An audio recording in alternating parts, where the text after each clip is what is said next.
सबसे पहले हम यहाँ पे अपना आईपी देंगे, वो http://182.191, ठीक। देन हमने लॉगिन करना, ठीक है। हमने अपनी रिस्पॉन्सिबिलिटी क्रिएट की थी किस नाम से? जी सर। हमने अपनी रिस्पॉन्सिबिलिटी क्रिएट की थी, यूज़र क्रिएट किया था। आपने अपने जी नेम उससे लॉगिन, आपने जी अपनी सर। जो रिस्पॉन्सिबिलिटी अपना यूज़र क्रिएट किया था उससे करना, यस सर, उसी से किया। ठीक हो गया। चलिए ऐसा कर, तो मैं भी इससे लॉग आउट करके उसी यूज़र से लॉगिन कर लेता हूँ।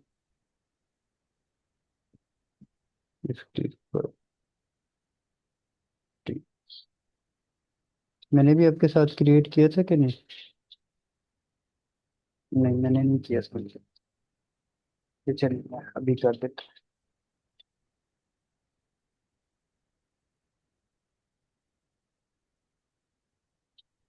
अच्छा, अब आपने जाना है जीएल रिस्पॉन्सिबिलिटी में।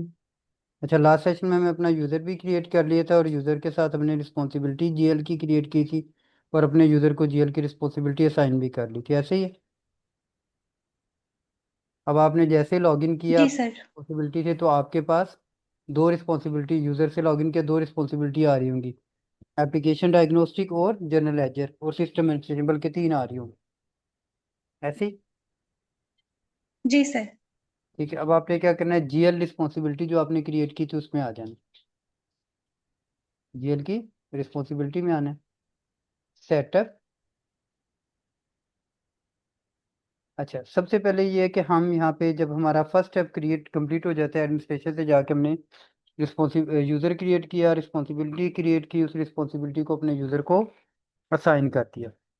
तो अब हमने क्या करना है, डेवलपमेंट ऑफ 4 C's, यानी अब हमारी प्रॉपर ओरेकल की इम्प्लीमेंटेशन स्टार्ट हो रही है। Development of 4 C's। First C currency, second C calendar, third C chart of account और fourth C combination of accounts.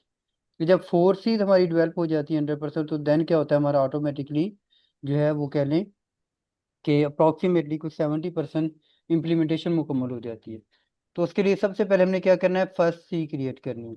First सी के लिए नेविगेशन पाथ है गो टू जीएल रिस्पॉन्सिबिलिटी, जिसमें हम आगे, then click on setup, then click sir और चीज repeat करके, आवाज कट रही थी। Development of 4 C's। First C currency, second C calendar, third C chart of account और fourth C combination of account. तुमने क्या करना है, ये ओके 4 सर। C's डेवलप करनी है। फर्स्ट स्टेप बाय स्टेप हम इनको क्रिएट करते हैं। तो फर्स्ट सी है करेंसी। करेंसी के लिए नेविगेशन पाथ है go to GL responsibility, then click on setup, then click on currencies, then click on define, ठीक है। आप साथ साथ करें तो ये आ गई विंडो, तो बता, जीएल रिस्पॉन्सिबिलिटी, जी सर। Setup, currencies, define. जैसे आपने डिफाइन पे क्लिक जी किया, सर। विंडो करेंसीज वाली विंडो आ गई। तो यहाँ पे सबसे पहले कॉलम में कह रहा है कोड, करेंसी कोड। कोड हमारा क्या है करेंसी का, PKR, ठीक है। अब देखिए, जैसे ही मैं PKR करके टैप करूंगा, आप टैप करेंगे, मैं एरर देगा।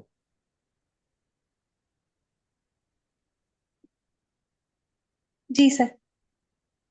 उसकी रीजन क्या है कि सिस्टम में एक करेंसी एक नाम से एक दफा ही डिफाइन होती है, दोबारा नहीं होती।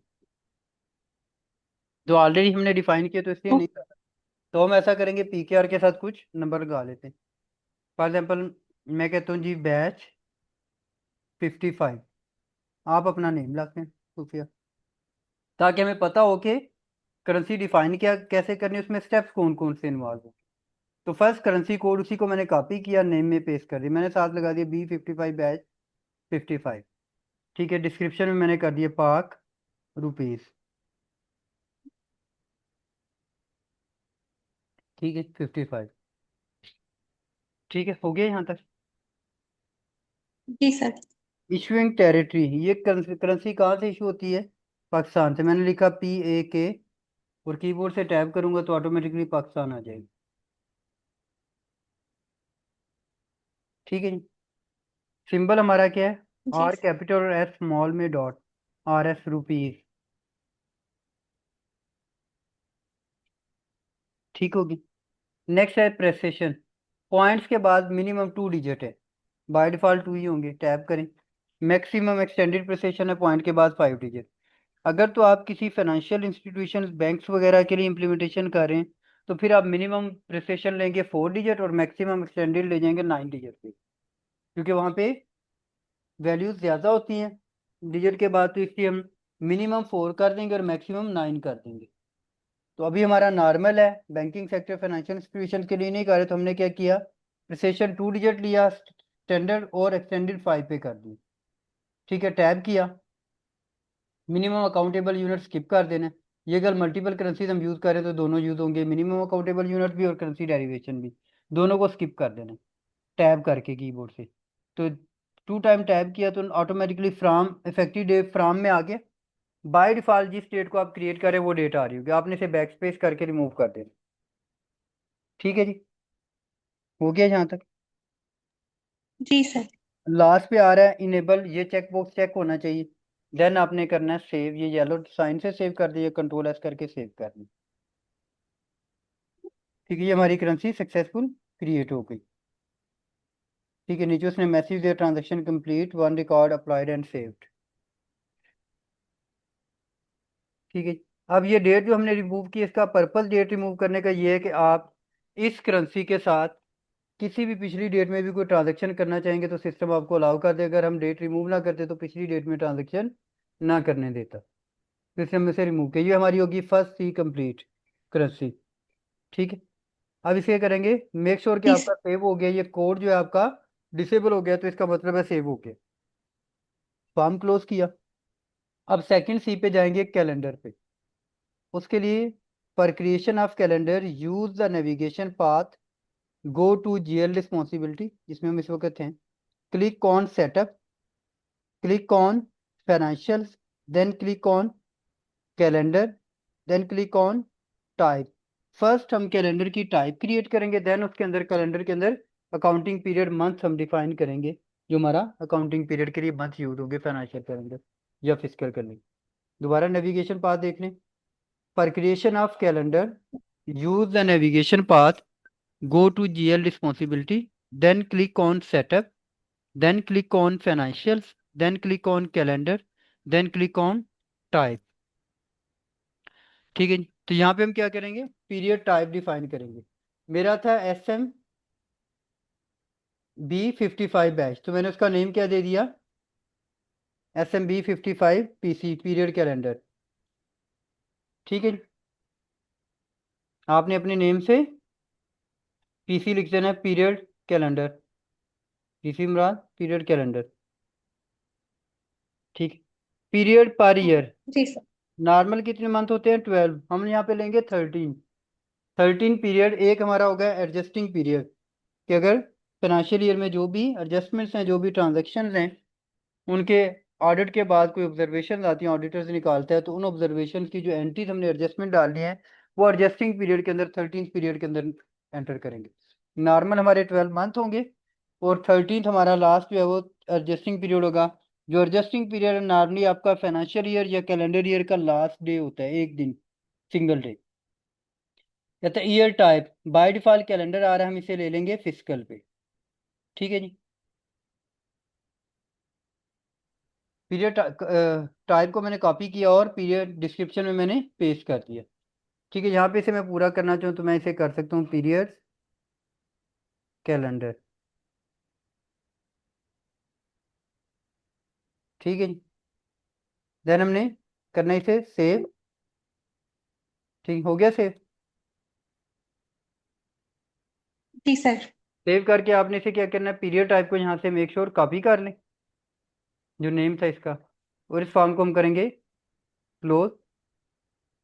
देन हम आगे टाइप के नीचे आ रहा है अकाउंटिंग, अकाउंटिंग में आगे यहाँ पे हम करेंगे पेस्ट, डिस्क्रिप्शन में पेस्ट करेंगे। ठीक है, देन सेव, और ये अब हम आगे प्रीफिक्स में आगे यहाँ तक आप। सर डिस्क्रिप्शन आपने खुद लिखी है? जी बेटे, मैंने जो कॉपी किया था ना उसको एज इट इज पेस्ट कर दिया उसके अंदर। आप भी ऐसे कि जो पीछे से हम कॉपी करके लाए थे ना, जी सर, ठीक वो है। यहाँ पे आपने पेस्ट कर देनी। देन इसे पहले सेव जी। कर दे, देन आ जाए जी सर। प्रीफिक्स के अंदर। प्रीफिक्स में आ गए। अब आपने क्या करना है, अपने कीबोर्ड से कैप्स लेटर ऑन कर लें। हमने फिजिकल ईयर चूज किया था वहां पे, तो फिजिकल ईयर में हमारा फर्स्ट मंथ क्या होता है, जुलाई। मैंने लिखा JUL। ठीक है, JUL, जुलाई। टाइप। ठीक है, यहाँ पे मैंने अभी वो कॉपी किया होता है, इसी को पेस्ट कर ले तो। पेस्ट किया, टैब किया, ऑटोमेटिकली ईयर्स में आ गया। जुलाई का JUL प्रीफिक्स में लिखा, और मैंने इसलिए कहा कैप्स लेटर ऑन कर ले ताकि सीक्वेंस एक जैसा बने। ईयर 2025 चल रहा है हमारा, 2026, जो यकम जुलाई 6। 25 से स्टार्ट हुआ है। 25। ठीक है, क्वार्टर क्या है, जुलाई हमारा फर्स्ट ईयर के जी। फर्स्ट मंथ में फॉल के फर्स्ट क्वार्टर में फॉल करता है, तो क्वार्टर 1 हो गया। जुलाई हमारा फाइनेंशियल ईयर का फर्स्ट नंबर ऑफ मंथ है, तो 1 आ गया। जुलाई स्टार्ट कब होगा, फर्स्ट JUL 25 को। देखिए मैंने कोई स्पेस नहीं दी, कोई कुछ नहीं किया, मैंने इकट्ठा 1 JUL 25 लिख दिया, और कीबोर्ड से टैप किया तो उसने ऑटोमेटिकली फर्स्ट जुलाई 2025 कर दिया उसे। ठीक है, एंड कब होगा जुलाई का मंथ, 31 जुलाई 25 को, कि 1 मंथ हमारा क्लोज हो गया। ठीक है, हो गया बेटे सेव। देन सेव करेंगे। जी सर, हो गया। ठीक है, जैसे ही सेव किया तो आपने देखिए टाइप डिसेबल होगी होगी। जी सर। आप डाउन एरो किया, सेकंड रो में आगे, सेकंड रो ब्लैंक होगी, सेकंड रो में आगे है ना। जी सर। शिफ्ट जी एफ सर। सेकंड रो में आके करें Shift F6, तो अब देखिए ऊपर वाली पूरी रो कॉपी होगी एज इट इज।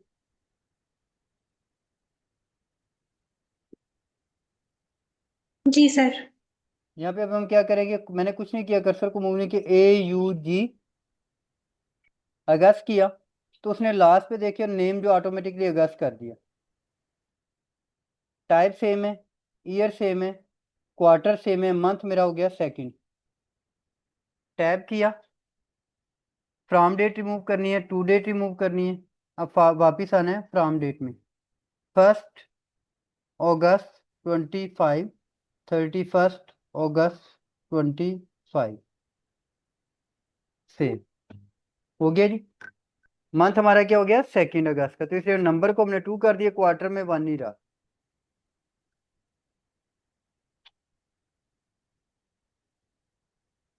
सेव हो गया, तो डाउन एरो करें, Shift F6। मेक श्योर करना है कि आप साथ साथ रिकॉर्ड रो कंप्लीट करने के बाद सेव करते जा रहे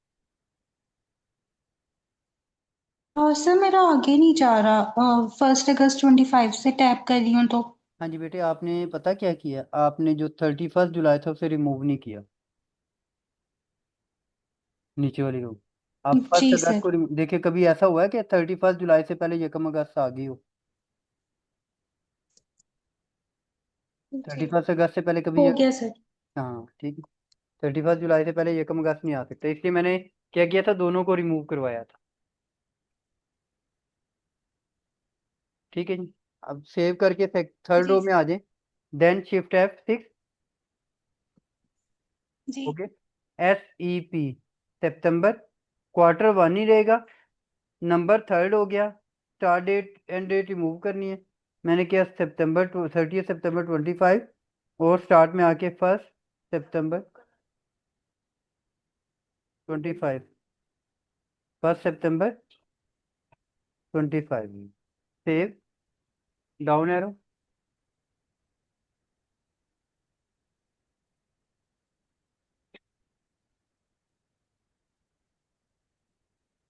Shift F6।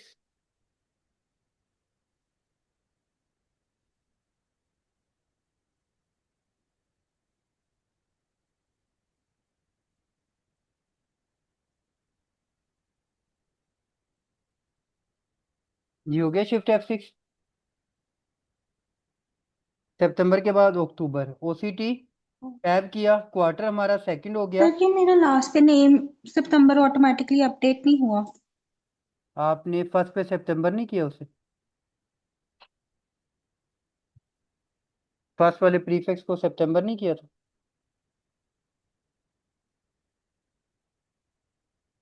जी बेटे।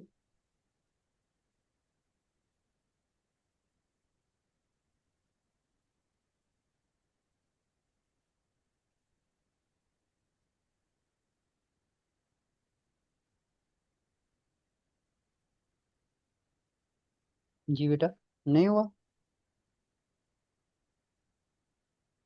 सर हो गया। ठीक है, सेव करके अब हो नेक्स्ट गया सर। अक्टूबर कर लिए कि अक्टूबर में नहीं अभी हुआ। अब अक्टूबर में आ जाए। जी जी सर हो। अक्टूबर भी हो गए। जी सर। सेव किया, डाउन एरो। ठीक है, अब ये देखिए उसने मुझे एरर क्या दिया, कहता है आपने पीरियड चेंज नहीं किया, नंबर चेंज, मैंने नंबर 4 कर दिया। ठीक है, क्या हुआ है इसको। 1 सितंबर, अच्छा ये मेरा था अक्टूबर। अच्छा मैंने अगले पे आ गया, 2025 फर्स्ट OCT 25। ठीक है, डाउन एरो, शिफ्ट F6, अक्टूबर के बाद नवंबर,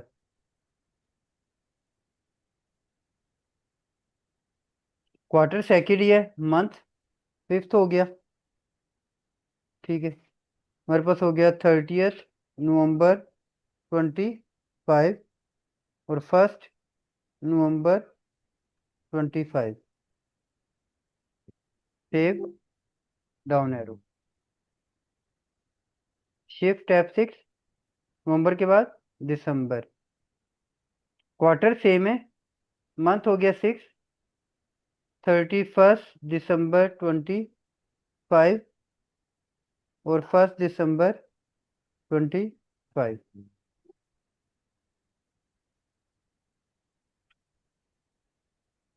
बेटे अगर पीछे रह जाए तो बता दीजिएगा।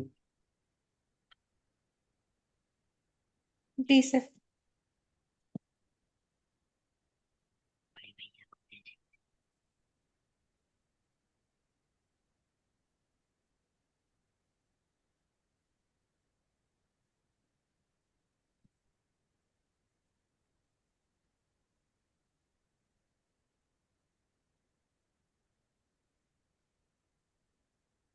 जी बेटे, हो गया दिसंबर तक।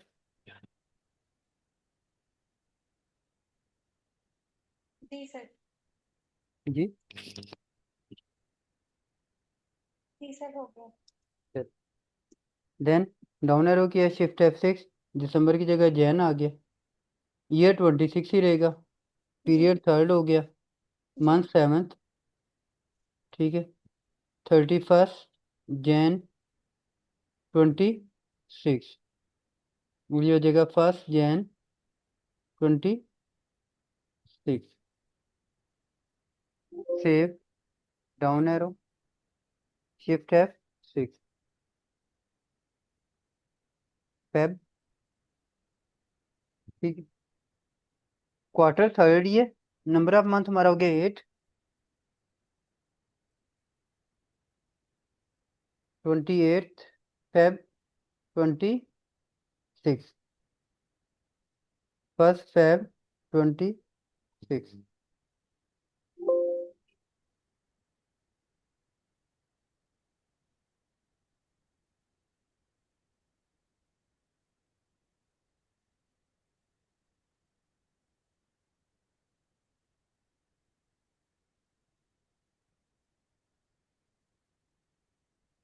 जी बेटे, चले आगे।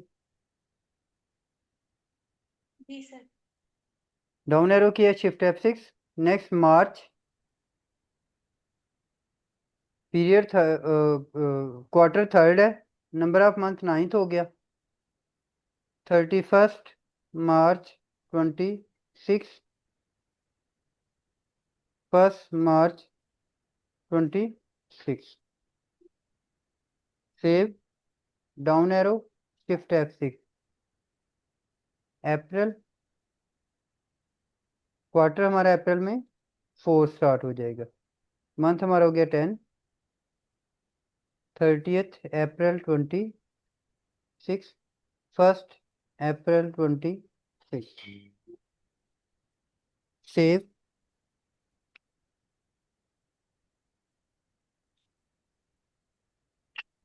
कर लें फिर यहाँ तक बताएं।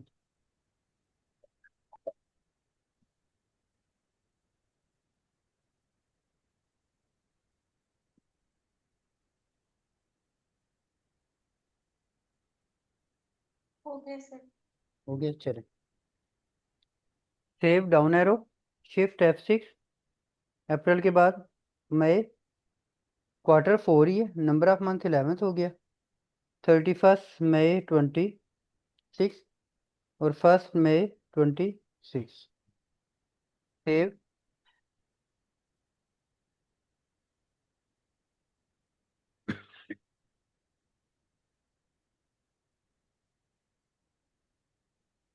डाउन एरो किया, शिफ्ट F6, मई के बाद जून 26,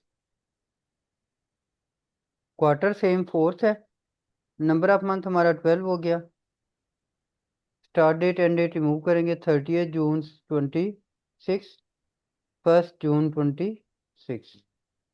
सेव। अब ये हमारे हो गए 12 मंथ नॉर्मली कंप्लीट। तो हमने पीरियड कितने रखे थे? 13th। तो डाउन एरो करेंगे, शिफ्ट F6, लास्ट हमारा होगा ADJ, adjusting period, quarter 4th रहेगा, पीरियड 13 होगा, 30th जून 26 से 30th जून 26। तो ऊपर कर दो, पहले से क्लियर करता हूँ, मेरा यहाँ पे गलत हो गया था। 30th जून, डाउन एरो मैंने किया दोबारा, shift F6, ADJ, adjusting period 13th हो गया, स्टार्ट डेट 30th जून और एंड डेट भी 30th जून, 1 डे होता है। अब मैं इसे सेव करूंगा तो मुझे मैसेज दे रहा है only adjusting period can overlap with another accounting period. Okay किया, और ये लास्ट पे क्या आ रहा है? एडजस्टिंग। तो इसको हमने क्या करना है? चेक बॉक्स को एडजस्टिंग के सामने चेक कर दे।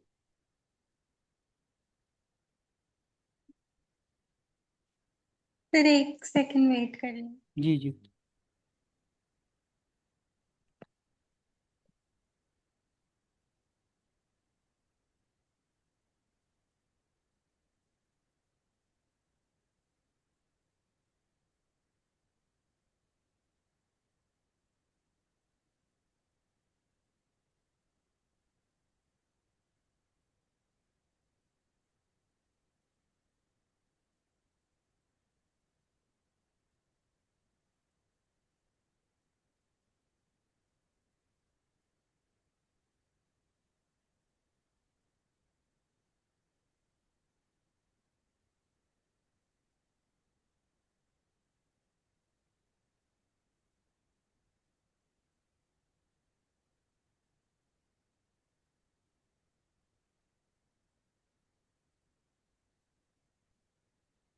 सर हमने एडजस्टिंग का दोनों फ्रॉम टू में 30th जून ही रखना है। हाँ जी, 1 डे होता है बेसिकली एडजस्टिंग पीरियड। जब भी आपको ऑडिटर्स आते हैं, ओके।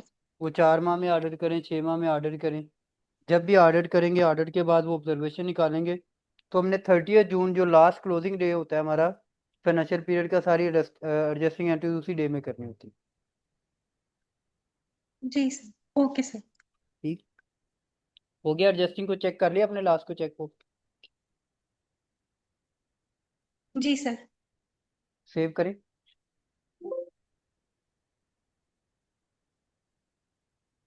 कर लिया। अब इस फॉर्म को क्लोज करेंगे, एक मैसेज देगा, कहता है do you want to validate the currently displayed calendar और ऑल योर कैलेंडर। तो हम क्या करेंगे? करंट, करंट पे करेंगे तो हमारा जो हमने अपने कैलेंडर्स बनाए हैं वो अपडेट हो जाएंगे। ठीक है, ऑल पे करेंगे, कोई भी यूजर इस सर्वर पे काम करोगे तो सबके कैलेंडर अपडेट हो जाएगा। हमने अपना कैलेंडर अपडेट किया, उसने ये मैसेज दे दिया कैलेंडर आपका अपडेट हो गया, ये रिक्वेस्ट आईडी इसके बैकएंड पे जनरेट हो गई। ठीक है, ये हमारी होगी सेकंड सीवी कंप्लीट।